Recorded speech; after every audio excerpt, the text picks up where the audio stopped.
Hello open ইউনিভার্সিটির শিক্ষার্থীরা, কেমন আছেন আপনারা? তো আপনাদের সামনে আমি একটা নতুন প্রবলেমের সমস্যার সমাধান নিয়ে আসছি। আর সমস্যার সমাধানটা অনেকেই চাচ্ছিলেন, অ্যান্ড আমি নিজেই সমস্যায় পড়েছি এবং এটা সমস্যার সমাধানও করেছি। তো আজকে আপনাদেরকে এই সমস্যার সমাধানটা দেব, অবশ্যই শেষ পর্যন্ত দেখবেন। ওপেন ইউনিভার্সিটি বাংলাদেশের সবচাইতে একটি বড় অবহেলিত প্রতিষ্ঠান। হ্যাঁ, আমি মিথ্যা বলছি না। যারা এই প্রতিষ্ঠানে পড়েন তারা কিন্তু এটা অন্তরস্থল থেকে বলতে পারেন যে হ্যাঁ, কথাটা 100% রাইট। কারণ হচ্ছে কি, ওপেন ইউনিভার্সিটির আবেদন থেকে শুরু করে ভর্তি কার্যক্রম, পরীক্ষা নেওয়া, সব জায়গায় আপনার লেট আর সেশন জট রয়েছে। তো এটা তো প্রথম ধাপ। আমি ভর্তি হলাম এইবার, আর এইটা প্রথমেই আমি যে সমস্যাটা ফেস করলাম সেটা হচ্ছে এই সমস্যা। এখানে আমার একটা ইউজার পাসওয়ার্ড অ্যান্ড হচ্ছে ইউজার আইডি দেওয়া হয় লগ ইনের জন্য টেম্পোরারি। তো কিছুদিন পর আমি যে এই আইডি দিয়ে এবং ওই পাসওয়ার্ড দিয়ে লগ ইন করলাম, বারবার যখনই লগ ইন করি তখনই দেখাচ্ছে this credentials do not match our records. তো এই সমস্যাটা দেখাচ্ছে, কিন্তু আমি পাসওয়ার্ডও ঠিক দিচ্ছি, এখানে আইডিটাও ঠিক দিচ্ছি, তারপরেও নিচ্ছে না, বারবার এই কথাটা বলতেছে। এই সমস্যাটা কেন হয় এটা আপনাদেরকে আমি বলবো। আর আরও একটা বিষয় আমি আপনাদেরকে জানাবো। আমি এই সমস্যাটা দেখার পরে আমি এখান থেকে জাস্ট ফরগেট পাসওয়ার্ড মেরে আমি আবার রিসেট করতে চাইলাম পাসওয়ার্ডটা, ঠিক আছে? যখন আমি রিসেট করতে চাইলাম তখন এই যে লেখাটা আসলো, this user does not exist. অর্থাৎ এই যে ইউজার আইডিটা আমি এখানে দিয়েছিলাম, এই ইউজার এক্সিস্ট করে না বা অস্তিত্ব নেই, আপনি একটা ভুল আইডি দিয়েছেন, এমন কথাই এখানে প্রকাশ করতেছে। তো আমি কিন্তু ইউজার আইডিটা এখানে সঠিক দিয়েছি, কোনো ভুল নাই, তারপরে এমন দেখাচ্ছে কেন? কেন এমনটা হবে? এমন একটা অস্বাভাবিক বিষয় দেখলে যে কোনো স্টুডেন্ট ঘাবড়ে যাবে, এটাই স্বাভাবিক, ঠিক আছে? এটা কিন্তু আপনি ইউনিভার্সিটি থেকে ক্লিয়ার করে না বা স্টাডি সেন্টার থেকে ক্লিয়ার করে না, এটা ক্লিয়ার করে দেওয়া উচিত আমি মনে করি। যাই হোক, আপনি এখনও কোথাও যান না, ইউটিউবে আসছেন, আমার এই ভিডিওটা দেখতেছেন, ধন্যবাদ আপনাকে এই ভিডিওটা দেখার জন্য। আশা করি শেষ পর্যন্ত দেখলে আপনি একটা আশ্বাস পাবেন, আপনার সমস্যাটা সমাধান হয়ে যাবে। প্রথমত আমরা এই বিষয়টা নিয়ে আলোচনা করি। এই যে এখানে এই কথাটা যে লেখা আসে, this credential do not match our records, এটা কেন আসে?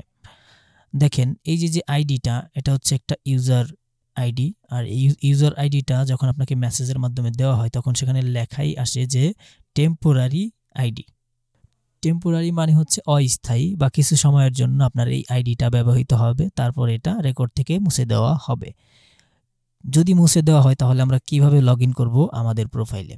এটা অনেকেই কোয়েশ্চেন করতে পারে। হ্যাঁ, এটা যখন আপনার যে আবেদনটা সেটা যখন অ্যাপ্রুভ হয়ে যাবে, সাথে সাথে আপনার মোবাইল নাম্বারে, যে মোবাইল নাম্বার দিয়ে আপনি আবেদন করেছিলেন, আবেদন করার সময় যে মোবাইল নাম্বারটা আপনি বসিয়েছিলেন সেই মোবাইল নাম্বারে একটি স্টুডেন্ট আইডি চলে যাবে সাথে সাথে।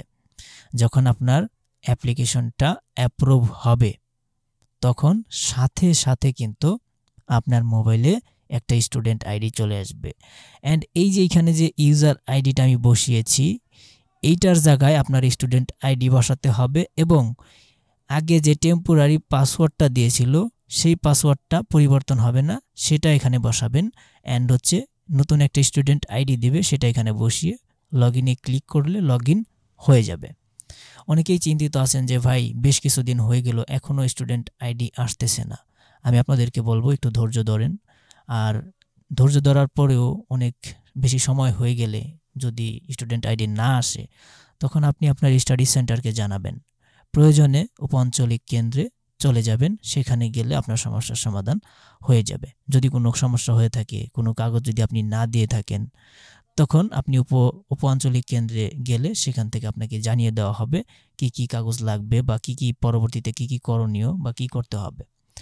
তো আমি আপনাদেরকে সর্বশেষ এটাই বলবো যে আপনারা একটু ধৈর্য ধরেন, 15 থেকে 20 দিন বা 1 মাস পর্যন্ত ধৈর্য ধরেন। এর মধ্যে আপনি আপনার স্টুডেন্ট আইডিটা পেয়ে যাবেন। সর্বোচ্চ আপনি 15 থেকে 20 দিন আপনি ওয়েট করবেন, ঠিক আছে? অনেক সময় 1 মাসও লেগে যায়। আমি আপনাদেরকে ফাইনাল বলবো যে 1 মাস ওয়েট করেন, ঠিক আছে? 1 মাস ওয়েট করার পর তারপর আপনি আপনার স্টাডি সেন্টারকে জানাবেন প্রথমত। দ্বিতীয়ত, দেরি না করে আপনি দ্রুত চলে যাবেন আপনার উপ-আঞ্চলিক কেন্দ্রে, সেখানে যোগাযোগ করবেন এবং বিষয়টা বলবেন।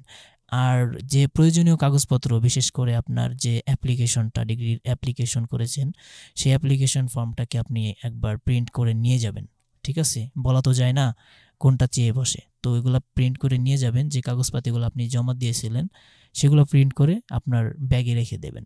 যদি চায় সাথে, সাথে দেখিয়ে দেবেন। ঠিক আছে? তো এটা হচ্ছে আমার পার্সোনাল অপিনিয়ন, আমি আপনাদেরকে শেয়ার করলাম।